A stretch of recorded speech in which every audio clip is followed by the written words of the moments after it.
Hello everyone, welcome back to my YouTube channel. तो कैसे आप सब? उम्मीद करता हूँ आप सब खैरियत से होंगे। गाइस, RS 200 अपग्रेड सीरीज़ का ये है पार्ट 5 और ये इस सीरीज़ का लास्ट पार्ट है। तो चलिए वीडियो स्टार्ट करते हैं। तो गाइस, ये है पल्सर RS 250 कंप्लीट होने के बाद देखो आप, कुछ ऐसा इसका लुक है। और कमेंट करके बताओ कैसी लग रही है आपको बाइक। इसका पूरा 360 व्यू आपको दिखा देता हूँ मैं। ये देखो आप, पीछे से कुछ ऐसा लुक आ रहा है इसका। और ये है लेफ्ट साइड।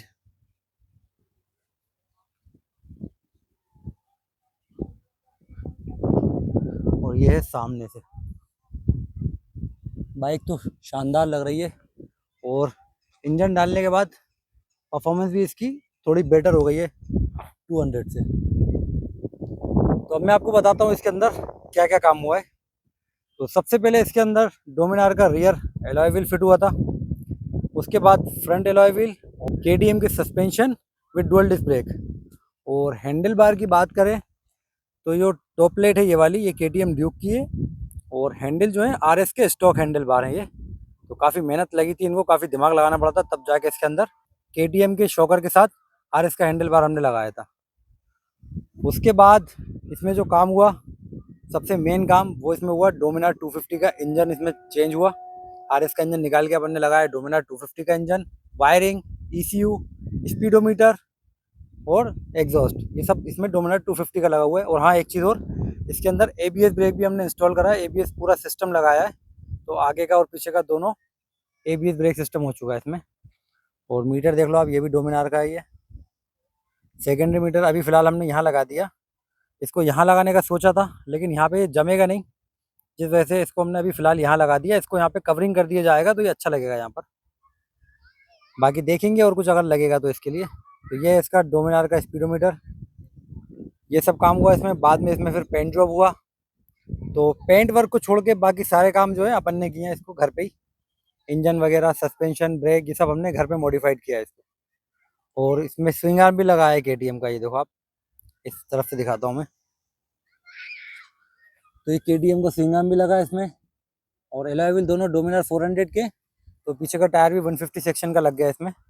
काफ़ी ज़बरदस्त और बल्कि लुक आ रहा है बाइक का। अगर किसी स्टॉक RS के साथ में खड़ा कर देंगे तो बहुत ही हैवी लगेगी बाइक, क्योंकि पीछे वाला टायर भी बड़ा है, इंजन भी हैवी है, और आगे USD सस्पेंशन के साथ डुअल डिस्क है। तो कुछ ऐसी है बाइक, देखो आप। हालांकि पेंट वर्क जो है मुझे ज़्यादा पसंद नहीं आया इसमें। मैंने आपको बताया था, कटिंग वगैरह पूरी ख़राब कर दी थी। फिटिंग विटिंग भी ज़्यादा सही नहीं थी इसकी। पेंट क्वालिटी ठीक है, डिसेंट है, ना ज़्यादा बुरी है ना ज़्यादा अच्छी है। और एलॉय व्हील पे उन्होंने पेंट नहीं कराया, पता नहीं क्यों। तो एलॉय व्हील काफ़ी ज़्यादा फीके लग रहा है। एग्जॉस्ट पे भी पेंट नहीं कराया, तो ये भी थोड़ा फीका लग रहा है। तो ये दो चीज़ें अगर और हो जाती तो बाइक में थोड़ी और जान आ जाती। अभी इसके अंदर छोटे मोटे काम बचे हैं, जैसे कि ये आप देखो, कैलिपर जो लगा हुआ है ये वाला लगा है, लेकिन वर्किंग में नहीं है। वर्किंग में अभी वो लेफ्ट वाला ही है। हालांकि इसमें कोई दिक्कत नहीं है, पूरा सेटअप अपन ने ऐसा बनाया है वर्किंग करे ये। लेकिन इसका जो बेंजो बोल्ट लगता है डबल पाइप वाला, तो वो उनको अवेलेबल ही नहीं हो पाया अभी, पता नहीं क्यों, काफ़ी टाइम हो गया इसको। तो बेंजो बोल्ट और एक पाइप, ये दो चीज़ें इसमें लगना है, तो ये भी चालू हो जाएगा। मगर वो चाह नहीं रहा है कि चालू करना, या पता नहीं जो भी है। अगर अपन को ला के देंगे बोल्ट तो अपन अभी चालू कर देंगे। देखो आप। और अभी बात करेंगे अपन उस बारे में जो काफ़ी सारे लोग कमेंट करते हैं, काफ़ी लोगों के सवाल हैं। तो उस बारे में भी अपन बात करेंगे। अभी जो जो ज़्यादा कमेंट आए उनका रिप्लाई मैं दूंगा, उनका जवाब दूंगा आपको इसी वीडियो में। और पीछे से तो स्टॉक ही है। हालांकि ये KTM का टायर अगर लग गया इसमें तो थोड़ी और अच्छी लग रही है बाइक। RS के जो आता था सिंगल साइड वाला, उसको हटा के KTM का लगा दिया। KTM के स्विंग आर्म के साथ आराम से लग गया ये।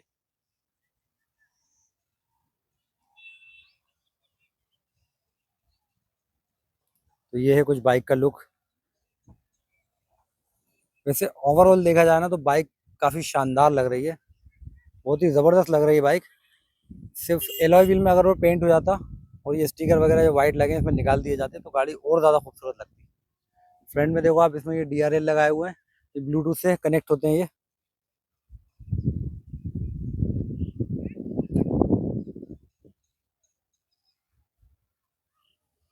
अभी इसमें रेड कलर सेट करके रखा है उनने। तो इसको जो जो कलर चाहें वो कलर कर सकते हैं। RGB कलर है ये, मोबाइल से ऑपरेट होता है ब्लूटूथ से, और बहुत सारे इसमें फीचर थे, मैंने पिछले वीडियो में बताया हुआ था ये। अच्छा, अब इसके साथ साथ मैं कुछ सजेशन देना चाहता हूँ, अगर आप लोग इस टाइप का मॉडिफिकेशन करना चाहते हैं अपनी बाइक में, तो सबसे पहले तो भाई ये जो अंडर बेली लगाई है दिखने में अच्छी लग रही है, लेकिन बेकार है मेरी नज़र में, क्योंकि इसकी फिटिंग बहुत ही वाहियात है।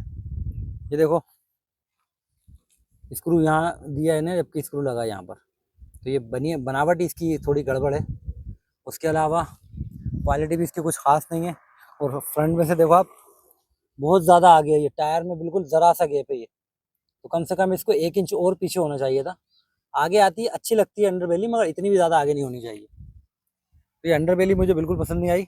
बाकी अपनी अपनी चॉइस है, इसमें किसी एक बंदे का कुछ कह नहीं सकते कि सबको पसंद आए। बाकी उतना भी बुरा नहीं है, ऐसा नहीं कि बाइक बुरी लग रही है, बाइक काफ़ी ज़बरदस्त लग रही है, मगर और बेटर हो सकती थी अगर कलर कॉम्बिनेशन थोड़ा और अच्छा करते और थोड़ी कलर की क्वालिटी थोड़ी और अच्छी करते। ये देखो अंडर बेली यहाँ से काफ़ी ज़्यादा ख़राब थी, फिर भी काफ़ी हद तक हमने इसको सुधारा है, वरना तो और भी ज़्यादा बदतर थी।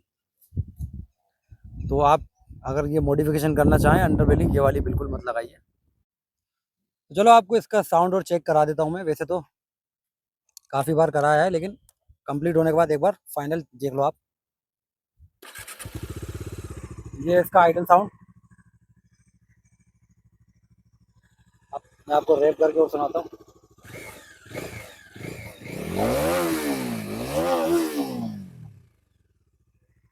तो ओरिजिनल साउंड है स्टॉक जो 250 में आता है।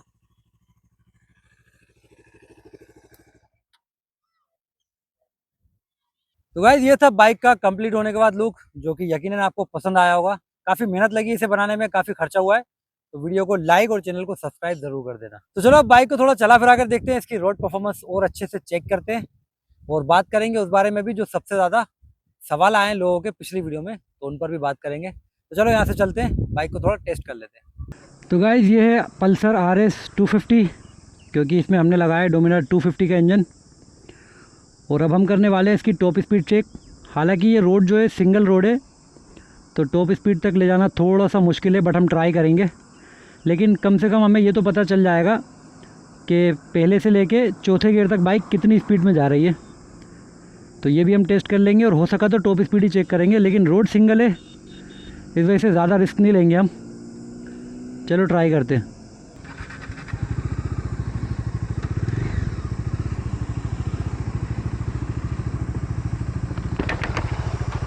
हेलो, क्या हाल है?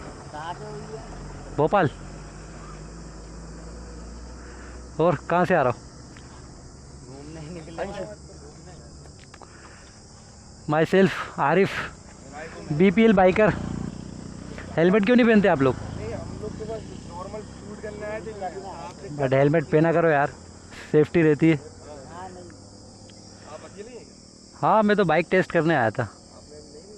नहीं बनाई है अभी। इसमें डोमिनार का इंजन लगाया है।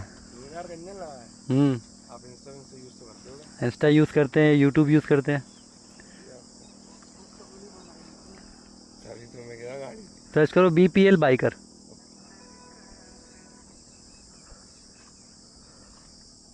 अभी काम चल रहा है इस पे, तो बस टेस्टिंग के लिए लेकर आए। रोड कैसा है आगे? पीछे से ये है ना, ट्रैफिक वगैरह है। हाँ ये। तो आप लोग कहाँ से हो? हम प्रॉपरली रायसेन से हो? हाँ, वो यहाँ दूर से हाईवे पर उसको लेने गए थे। अच्छा।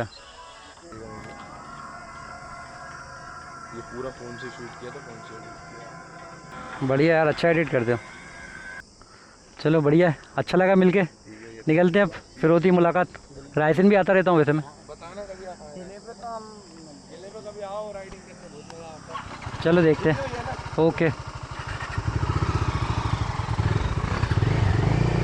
यूट्यूब पे देखना, काफ़ी सारे वीडियोस मिलेंगे बाइक्स के मॉडिफिकेशन के। कभी मौका दो हमें कुछ करने का यार। Okay bye.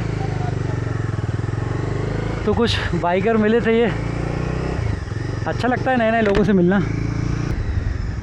तो मैं ये बोल रहा था, रोड जो है ये सिंगल रोड है, तो यहाँ पे थोड़ा सा रिस्क होता है, और बम्प वगैरह भी आते रहते हैं बीच बीच में। और ये देखो आप, सामने जानवर भी आते हैं, तो ज़्यादा रिस्क नहीं लेंगे हम, पहले से लेके 4th गियर तक इसमें चेक करेंगे कितनी स्पीड आती है बाइक की, क्योंकि हमने RS के स्प्रॉकेट के साथ तो चेक कर ही लिया था। तो फ़िलहाल अभी इसमें लगा है डोमिनार 250 का स्प्रॉकेट पूरा सेट। चलो टेस्ट करते हैं, थोड़ा सा यहाँ से निकाल लेते हैं आगे।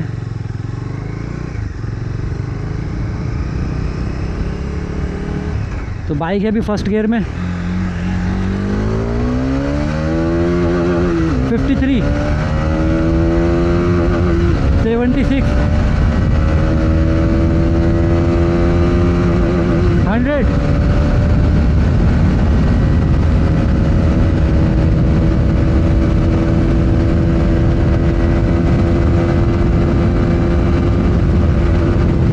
124,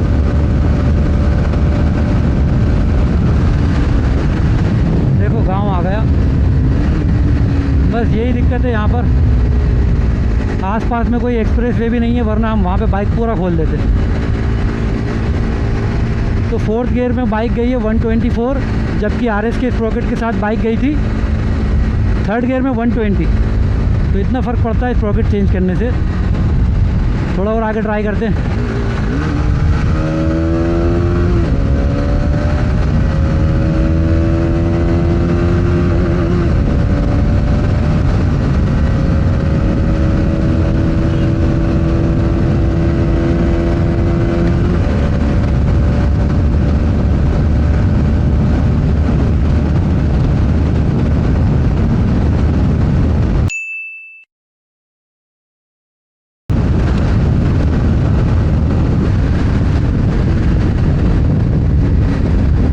ख़राब रोड है यार।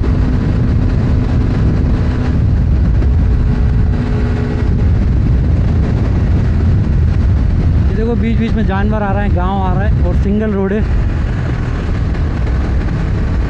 थोड़ा और खींच के देखते हैं आगे, वरना फिर U-टर्न ले लेंगे।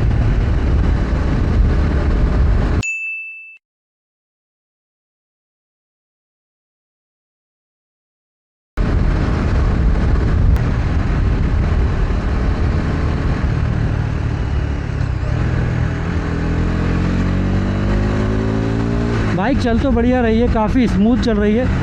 इंजन चेंज करने के बाद बहुत स्मूथ हो गई बाइक, और गियर शिफ्टिंग भी काफ़ी बढ़िया है इसकी। वाइब्रेशन थोड़े बहुत हैं, बट RS के मुकाबले काफ़ी कम है।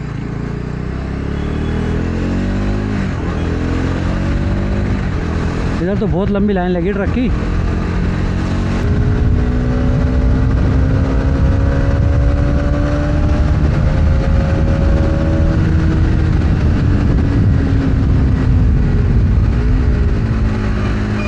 वैसे में क्या ही टॉप स्पीड निकालेंगे हम। चलो एक बार फिर से ट्राई करते हैं।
ख़राब है।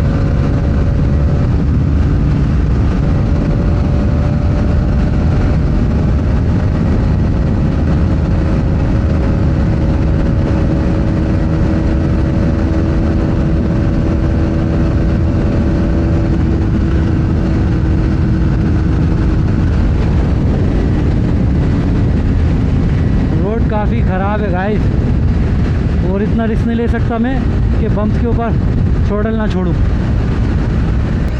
चलो एक बार फिर से ट्राई करते हैं।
गाइस मुझे नहीं लगता अब इससे आगे जाने का कोई मतलब बनता है, क्योंकि थोड़ा थोड़ा करते करते हम 50 किलोमीटर आ चुके हैं, बट ढंग का कोई पैच नहीं मिला ऐसा जिस पे बाइक अच्छे से खोल सके हम।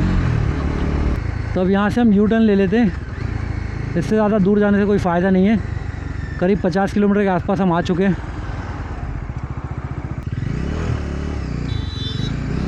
वैसे मैंने काफ़ी ट्राई करा है इस पूरे रास्ते में, कहीं अच्छा रोड मिल जाए तो वहाँ पे बीच बीच में कैमरा ऑफ भी था, तो बाइक में 150 तक तो लेके गया हूँ, बट इससे ज़्यादा मौका नहीं मिला बाइक को खींचने का। तो इसका रिज़ल्ट ये बता देता हूँ मैं आपको। 4th गियर में बाइक जा रही है 124 या शायद 126, और जबकि RS के स्प्रॉकेट के साथ जा रही थी 3rd गियर में 120। तो इतना डिफरेंस है। बाकी जहाँ तक मुझे लगता है इसकी टॉप स्पीड 160 या 165 तक जाना चाहिए। और मैं आपको फाइनल रिज़ल्ट नहीं दिखा पाया, उसके लिए सॉरी, क्योंकि इतना टाइम नहीं है अभी अपने पास, और भी सारे काम पड़े हुए हैं। अगर इसकी टॉप स्पीड चेक करने निकल गए तो कम से कम 200-300 किलोमीटर जाना पड़ेगा, तब कहीं जाके हमें अच्छा एक्सप्रेस वे मिलेगा। क्योंकि इन बाइकों को खींचने के लिए लंबा रोड चाहिए, वो भी इतना टाइम अपने पास है नहीं। फिर कभी मौका मिला तो आपको ज़रूर वीडियो बनाकर अपडेट दे दूँगा मैं इसकी। बाकी आप ये देख लो, डोमिनार जितना जाती है, डोमिनार 250 स्टॉक बाइक जितना टॉप स्पीड जाती है, उससे मेरा ख्याल से 4-5 किलोमीटर की स्पीड और ज़्यादा मिल जाएगी, क्योंकि ये फेरी बाइक है और इसका वेट भी थोड़ा कम है। बाकी पावर की बात करें तो RS में आता है 24.5 PS और डोमिनार में आता है 26 या 27 PS।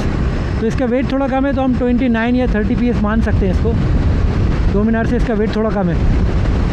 तो जितना डोमिनार 250 जाती है, मेरा ख्याल से 156 या 157 तक जाती है डोमिनार 250, तो ये 160 तो क्रॉस कर लेगी। और रही बात RS के स्प्रॉकेट की, तो वो मैंने आपको चेक कराई दिया था। 3rd गियर में बाइक गई थी 120, और अगर उससे हम और ज़्यादा खींचेंगे तो मेरा ख्याल से 180 तक जाना चाहिए RS के स्प्रॉकेट के साथ, क्योंकि वो साइज़ में काफ़ी ज़्यादा छोटा है इससे। काफ़ी दूर निकल आया यार हम टॉप स्पीड देखते देखते।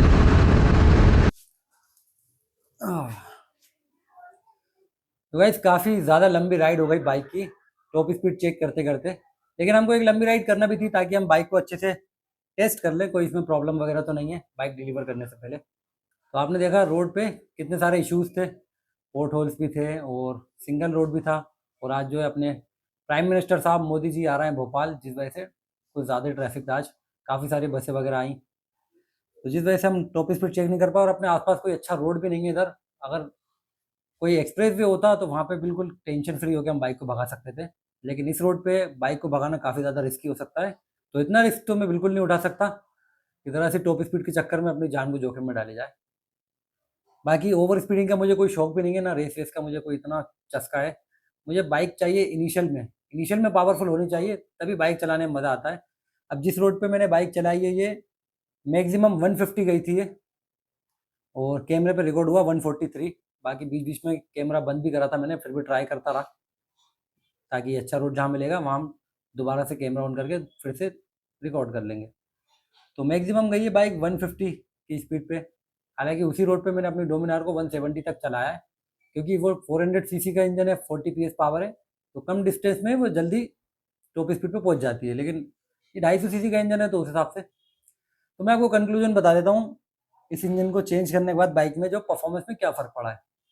सबसे पहली चीज़ तो बाइक जो है स्मूथ हो गई है बहुत ज़्यादा, क्योंकि ये BS6 इंजन है, काफ़ी रिफाइंड इंजन है RS 200 के BS3 के मुकाबले। तो स्मूथ हो गई है गाड़ी, गियर शिफ्टिंग काफ़ी बढ़िया हो गई है, वाइब्रेशंस कम हो गए, और सिर्फ इंजन से ये फ़र्क पड़ा है बाइक में। बाकी टॉप स्पीड थोड़ी बहुत बढ़ी है, तो RS के और डोमिनार 250 के इंजन में लगभग 2-2.5 PS का फ़र्क है, तो बस इतना ही डिफरेंस इसमें मिलेगा। बाकी इंजन तो इसका स्टॉक ही है डोमिनार वाला, उसके अंदर हमने कोई ट्यूनिंग वगैरह कुछ करी नहीं है। तो 2 पीस का पावर बढ़ा है इसमें, और थोड़ा सा टॉर्क बढ़ा है, बस इतना ही फ़ायदा है इसमें। ज़्यादा फ़र्क नहीं पड़ा, क्योंकि 200 सीसी का इंजन इसमें पहले ही था और अब अपन ने 250 सीसी का इंजन लगाया है। अब बात करते हैं उन कमेंट्स की, उन सवालों की जो सबसे ज़्यादा लोगों ने पूछे। सबसे पहला तो ये कि इसके अंदर डोमिनार 400 सीसी का इंजन क्यों नहीं लगाया, 250 का क्यों लगाया। तो भाई देखो, सीधी सी बात है, ये इंजन कोई ऐसा तो नहीं इसका कोई मार्केट में दुकानें लगती हैं कि आप कोई भी इंजन जो मर्जी चाहे जिस रेट में मिल जाए। इंजन मिलना ही बहुत बड़ी बात होती है। अगर इसको 400 सीसी का इंजन मिल जाता तो अपन 400 सीसी लगा लेते, अपन को तो कोई दिक्कत नहीं है। जिसकी बाइक है इंजन वही लेकर आए थे, उन्होंने बोला इसमें लगाना है तो अपन ने लगा दिया इसमें। अगर वो 400 सीसी का लाते तो अपन वो लगा देते, एफर्ट्स और मेहनत वही लगती जो इसमें लगी है। लेकिन 400 सीसी का मिला नहीं, काफ़ी ट्राई करा, काफ़ी ढूंढा, एक जगह मिला था तो बहुत ज़्यादा उसकी हालत ख़राब थी। उसको ख़रीदने के बाद ये भी नहीं पता था इंजन चालू है या नहीं है, क्योंकि वो गाड़ी के अंदर नहीं था, गाड़ी से बाहर था। और उसके अंदर कितना खर्चा आता है, कितना काम लगता है, बहुत ज़्यादा उसमें खर्चा भी हो जाता है और टाइम भी वेस्ट होता। और फिर उसके बाद उसकी वायरिंग, थ्रोटल बॉडी, ये सब चीज़ें भी अरेंज करना थी, तो इतनी आसानी से सब मिलती नहीं है, आप भी जानते हैं ये। और रही बात इस इंजन की, तो एक टोटल लॉस एक्सीडेंटल बाइक थी डोमिनार 250, जो उनको कहीं से मिल गई किसी के थ्रू। तो वो बाइक उसने और एक बंदा और था, दोनों ने मिलकर वो बाइक खरीदी, तो उनको सस्ते प्राइस में मिल गई थी बाइक, क्योंकि वो एक्सीडेंटल थी, काफ़ी सारी चीज़ उसमें अंदर जो है डैमेज थी। तो इन्होंने उसमें से इंजन ले लिया, और throttle body, wiring, speedometer, exhaust, ये सारी चीज़ें इन्होंने ले ली जिसकी ये बाइक है। बाकी जो उसके suspension, alloy wheel, body kit, ये सब सामान था वो दूसरे बंदे ने ले लिया, जो उसके साथ में इन्होंने मिलकर पार्टनरशिप में बाइक उठाई थी। तो दोनों को सस्ते में पड़ गई बाइक। अब कितने का इंजन पड़ा ये मैं आपको बता नहीं सकता, उन्होंने मना किया है। तो बाकी आप ये समझ लो कि इतना भी सस्ता नहीं है और इतना ओवर ज़्यादा महंगा भी नहीं है। इस गाड़ी को अगर हम अपग्रेड करते 200 सीसी को, तो अपग्रेड करने में भी अच्छा खासा मोटा खर्चा हो जाता, और उसकी वायरिंग भी थोड़ी सी डैमेज हो रही थी, वायरिंग चेंज करना पड़ती, जो कि करीब 10-12 हज़ार रुपये की वायरिंग है इसकी। तो ये सब काम करने से बेहतर था कि इसके अंदर इंजन चेंज कर दिया जाए। तो डोमिनार 250 का इंजन लगाया है इसमें, लेकिन अब ये इंजन से बेफिक्र हो गए। इंजन, वायरिंग, टोटल बॉडी, ये सब चीज़ें इसमें बिल्कुल नई हो गई हैं, क्योंकि ज़्यादा पुरानी बाइक नहीं थी, करीब 2021 या 22 का मॉडल था। और हाँ, एक मेन चीज़, इसके अंदर ABS नहीं था, तो ABS भी लग गया डोमिनार का, तो बाइक अब अपनी ABS हो गई है, तो ये सबसे बड़ा फ़ायदा है। हालांकि ABS अगर सिस्टम हम नया लें विथ पाइप, तो करीब करीब 30 से 35 हज़ार रुपये तो उसमें ही खर्च हो जाते हैं। तो वो चीज़ भी इसमें मिल गई है उनको अच्छे रेट में, अच्छे प्राइस में।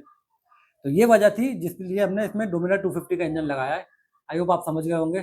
काफ़ी सारे लोगों ने यही सवाल किया था कि 400 का इंजन क्यों नहीं लगाया। अब बात करते हैं दूसरे सवाल की, जो काफ़ी सारे लोगों ने करा। भाई मुझे NS में 400 सीसी का इंजन लगवाना है, कोई कह रहा है मुझे 220 में लगवाना है। बहुत सारे कमेंट आए, NS में लगवाना है, RS में लगवाना है, 160 में लगवाना है, 125 में लगवाना है।